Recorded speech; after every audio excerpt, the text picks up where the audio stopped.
اس موضوع کا انتخاب کیا کہ ہمیں اولیاء اللہ کے مزارات کے بارے میں بھی تو کچھ پتہ ہو کہ اولیاء اللہ کے مزارات کتنی یہ مقدس جگہیں ہوتی ہیں، کتنی روحانیت والی جگہیں ہوتی ہیں، اس کے بارے میں اس کی شرعی حیثیت بھی آپ کے سامنے رکھوں گا۔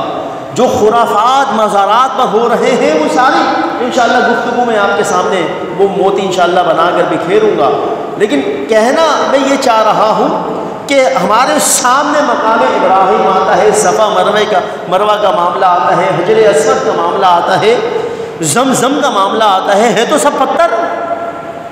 بھائی زمزم کیا ہے؟ پانی ہے۔ کعبہ کیا ہے؟ پتھر ہے۔ لیکن لوگ اس کا طواف کر رہے ہیں، اس کی عبادت کر رہے ہیں۔ اب جو یہ اعتراض نقص وارد کرتے ہیں کہ دیکھو تم مزار پہ جاتے ہو ایک پتھر کو پوجتے ہو، تم سجدہ کرتے ہو، تو ہم نے کب کہا کہ اب سجدہ کرتے ہیں؟ اعلیٰ حضرت کو اگر پڑھ لیا جائے، امام اہل سنت کو پڑھ لیا جائے، اصل مسئلہ یہ ہوتا ہے ہمارے علماء کہہ کیا رہے ہیں، اور پھر جو منکر ہوتا ہے، جلنے والا جو حاسد ہوتا ہے، وہ اس میں نمک مرچ مسالہ لگا کے کچھ کی کچھ عوام کے سامنے بیان کر کے گمراہیت پھیلاتا ہے۔ اعلیٰ حضرت نے تو فرمایا، امام احمد رضا خان فاضل بریلوی علیہ رحمہ نے لکھا کہ مزار پر حاضری دینے کا جو طریقہ ہے وہ یہ ہے کہ 4 ہاتھ پیچھے ہو جاؤ، 2 گز پیچھے ہو جاؤ، اور کھڑے ہو کر دست بستہ کھڑے ہو، سلام کرو، قدموں کی طرف سے حاضر ہو، سلام کرو، فاتحہ پڑھو اور الٹے قدم واپس پلٹ جاؤ، بس۔ لیکن کیا ہوا کہ اہل سنت کے خاتے میں پھر کیا آ گیا کہ اب وہاں پہ سجدے ہو رہے ہیں، ڈھول تاشے بج رہے ہیں، ناچ گانا ہو رہا ہے، عجیب بدمزگی، ایک خلاف شرع افعال ہو رہے ہیں۔ بدنام کون ہو رہی ہے؟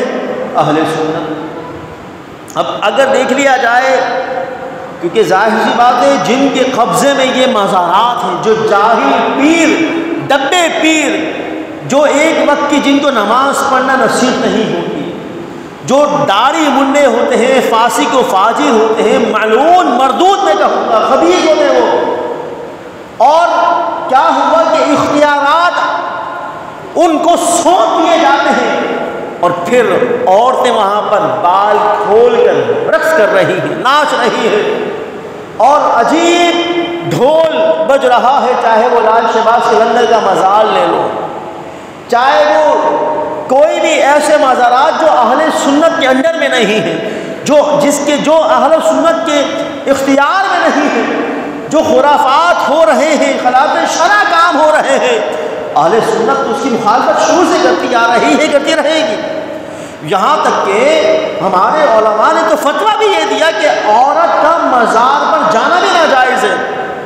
ہمارے علماء تو یہ فتویٰ دیتے ہیں کہ عورت مزار پر نہیں جا سکتی، لیکن جناب مزار پہ رقص ہو رہا ہے، جناب کیا ہوا؟ حال چڑھا ہوا ہے۔ اچھا جناب ابھی اس وقت تو ایک سوئی چبو دو، سارا حال اس کا نکل جائے گا۔ یہ سب تماشا ڈھونگ رچایا ہوا ہے، طواف ہو رہا ہے مزار کا۔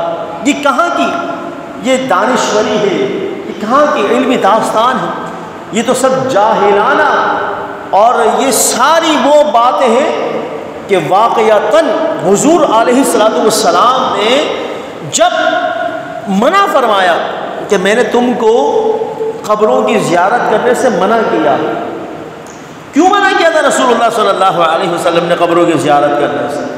کیا وجہ تھی کہ قبروں کی زیارت نہ کی جائے؟ اس وجہ سے کہ اس وقت قبر پرستی بہت مشہور تھی، لوگ قبر کو سجدہ کر رہے ہیں، چوما چاٹی کر رہے ہیں، اور عجیب قبر پرستی کر رہے ہیں۔ حضور نے فرمایا ابھی فتنے کا دور ہے، حضور نے روک دیا، قبروں کی زیارت کرنے سے منع کر دیا۔ لیکن جب دیکھا کہ لوگ رب کی یاد سے غافل ہو گئے، رب کو بھلا بیٹھے، موت کو بھلا بیٹھے، اور فسق و فجور میں گناہوں کے اندر مبتلا ہو گئے، تو حضور نے فرمایا پہلے منع کیا تھا، مگر اب تمہیں کہتا ہوں کہ تم جو ہے قبروں کی زیارت کیا کرو، اس سے دل جو ہے وہ نرم ہوتا ہے۔ کہہ دو سبحان اللہ۔ تو قبر کی زیارت کرنے سے کیا ہوتا ہے؟ دل کیا ہوتا ہے؟ نرم ہوتا ہے۔